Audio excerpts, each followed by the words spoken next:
তুমি কি একা বসে কখনো ভেবেছো তুমি কেন পড়তে বসতে পারো না? কারণ তুমি পারো না বলে না, কারণ তুমি চাও না বলেই। হ্যাঁ, কথাটা শুনতে খারাপ লাগতে পারে, কিন্তু এটাই সত্যি। কারণ যেদিন মানুষ সত্যিই কিছু চায়, সেদিন তাকে কেউ থামাতে পারে না। তুমি বলো মন বসে না, তুমি বলো মাথা কাজ করে না, তুমি বলো ইচ্ছে করে না, কিন্তু একটা প্রশ্ন করো নিজেকে, যদি এই পড়াশোনাটাই তোমার বাঁচা মরার প্রশ্ন হতো, তাহলে কি তুমি তখনও বলতে পারতে আমার ইচ্ছে করছে না? না, পারতে না। কারণ তখন তুমি বুঝতে পারতে এটা কোনো অপশান না, এটা প্রয়োজন। আর সমস্যা এখানেই, তুমি এখনো পড়াশোনাকে প্রয়োজন মনে করো না, তুমি এটাকে একটা অপশান মনে করো। তুমি ভাবো আজ না পড়লে কাল পড়বো, কাল না হলে পরশু, সময় তো আছেই। কিন্তু একটা কথা মনে রাখো, এই কাল বলে যে জিনিসটা আছে, এটা আসলে একটা মিথ্যে। তুমি কখনো এমন একটা দিন দেখেছো যেটার নাম কাল? না, কারণ যখনই কাল আসে সেটা আজ হয়ে যায়, আর সেই আজকেও তুমি নষ্ট করে দাও। এভাবেই দিন যায়, মাস যায়, একসময় বছরও চলে যায়, আর তুমি ঠিক একই জায়গায় দাঁড়িয়ে থাকো। তুমি কি সবসময় এরকম এক্সকিউজ দিয়ে বেড়াও? হ্যাঁ কি না, কমেন্ট করে আমাকে জানাবে। তো এখন আমি তোমাকে একটা জিনিস কল্পনা করতে বলবো, মন দিয়ে শোনো।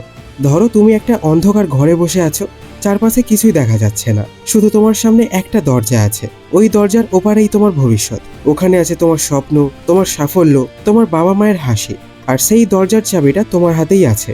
কিন্তু তুমি দরজাটা খুলছো না, কারণ দরজাটা খুলতে একটু কষ্ট লাগে, একটু ধৈর্য লাগে, একটু নিয়ম মেনে চলতে হয়, আর তুমি সেই কষ্টটা নিতে চাইছো না।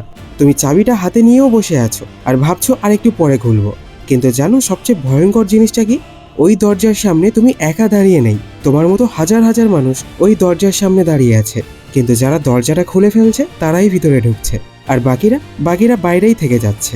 ধীরে ধীরে তারা হারিয়ে যাচ্ছে, কেউ তাদের মনে রাখছে না। তুমি কি তাদের মতো হতে চাও, নাকি তুমি সেই মানুষ হতে চাও যাকে দেখে সবাই বলে এই ছেলেটা বা মেয়েটা আলাদা? শোনো, তুমি পড়তে বসো না কারণ তুমি অলস, এটা পুরো সত্যি না।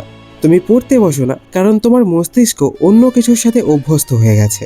আড্ডা, গেম, রিল, ছোট ছোট আনন্দ, এসব তোমার মস্তিষ্ককে এমনভাবে আটকে রেখেছে যেখানে পড়াশোনা তার জন্য কঠিন লাগে। কারণ পড়াশোনা করলে সাথে সাথে আনন্দ পাওয়া যায় না, কিন্তু ফোন ধরলেই পাওয়া যায়। তাই তোমার মস্তিষ্ক বারবার সহজ জিনিসটা বেছে নেয়। কিন্তু মনে রাখো, সহজ জিনিস কখনো সহজ জীবন দেয় না। যে মানুষ সহজটা বেছে নেয় তার জীবন কঠিন হয়ে যায়, আর যে মানুষ কঠিনটা বেছে নেয় তার জীবন একদিন সহজ হয়ে যায়।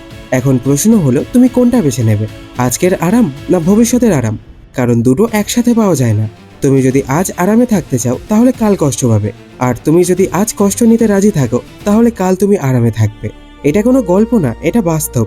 তুমি জানো, একদিন এমন একটা সময় আসবে যখন তোমাকে বিচার করা হবে, তোমার অজুহাত দিয়ে না, তোমার ফলাফল দিয়ে।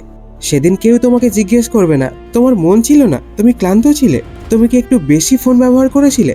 না, সেদিন শুধু একটা জিনিস দেখা হবে, তুমি কি পারো নাকি পারো না। আর যদি উত্তর হয় আমি পারি না, তাহলে পৃথিবী তোমাকে সরিয়ে দেবে। তুমি জায়গা হারাবে, তুমি সুযোগ হারাবে, তুমি নিজেকেও হারিয়ে ফেলবে। আর সবচেয়ে কষ্টের জিনিসটা কি জানো? সেদিন তুমি বুঝবে তুমি পারতে, কিন্তু তুমি চেষ্টা করোনি। এই একটা আফসোস মানুষকে ভিতর থেকে শেষ করে দেয়। তাই আজ আমি তোমাকে ভয় দেখাতে আসিনি, আমি তোমাকে সত্যিটা দেখাতে এসেছি। তুমি এখনো সময়ের মধ্যে আছো, তুমি এখনো বদলাতে পারো, তুমি এখনো নিজের গল্পটা নতুন করে লিখতে পারো। কিন্তু একটা শর্ত আছে, তোমাকে সিদ্ধান্ত নিতে হবে আজ, এই মুহূর্তে। এখন থেকে তুমি আর ইচ্ছে দিয়ে কাজ করবে না, তুমি সিদ্ধান্ত দিয়ে কাজ করবে। তুমি বলবে মন বসুক বা না বসুক আমি বসবো, ভালো লাগুক বা না লাগুক আমি পড়বো, কষ্ট হোক বা না হোক আমি থামবো না। কারণ তুমি আর সাধারণ থাকতে চাও না, তুমি আলাদা হতে চাও। মনে রেখো, সফল মানুষরা আলাদা কিছু করে না, তারা একই জিনিস আলাদা ধারাবাহিকতাই করে। তারা প্রতিদিন একটু একটু করে এগোয়, আর সেই ছোট ছোট পদক্ষেপগুলো একদিন বিশাল হয়ে যায়। তাই আজ থেকে তুমি ছোট শুরু করো, কিন্তু থামবে না। আজ 30 মিনিট, কাল 40 মিনিট, তারপর 1 ঘন্টা। এভাবেই ধীরে ধীরে তুমি নিজেই বুঝবে তোমার ভিতরে একটা পরিবর্তন হচ্ছে। একটা সময় আসবে যখন পড়াশোনা তোমার কাছে কষ্ট না, একটা অভ্যাস হয়ে যাবে। তারপর একদিন সেটা তোমার নেশা হয়ে যাবে। আর যেদিন পড়াশোনা তোমার নেশা হয়ে যাবে, সেদিন তোমাকে কেউ থামাতে পারবে না। একদিন তুমি সফল হবেই হবে। তুমি তখন মনে মনে হাসবে আর ভাববে এই জায়গায় পৌঁছাতে তুমি কত রাত জেগেছো, কতবার নিজের ইচ্ছে মেরেছো, কতবার হাল ছাড়তে চেয়েও ছাড়োনি। তবে এই জিনিসগুলো কেউ দেখেনি, এই জিনিসগুলোই তোমাকে তৈরি করেছে। শেষে শুধু একটা কথা বলি, আজ তুমি বই খুলবে, না হলে কাল তুমি এমন জায়গায় থাকবে যেখান থেকে তুমি ফিরতে চাইবে কিন্তু পারবে না। এখন সিদ্ধান্ত তোমার। তুমি কি তোমার চেঞ্জ চাও, হ্যাঁ কি না আমাকে কমেন্ট করে জানিও। তাহলে দেখা হবে পরের ভিডিওতে। তাই ভালো থেকো, সুস্থ থেকো, ধন্যবাদ।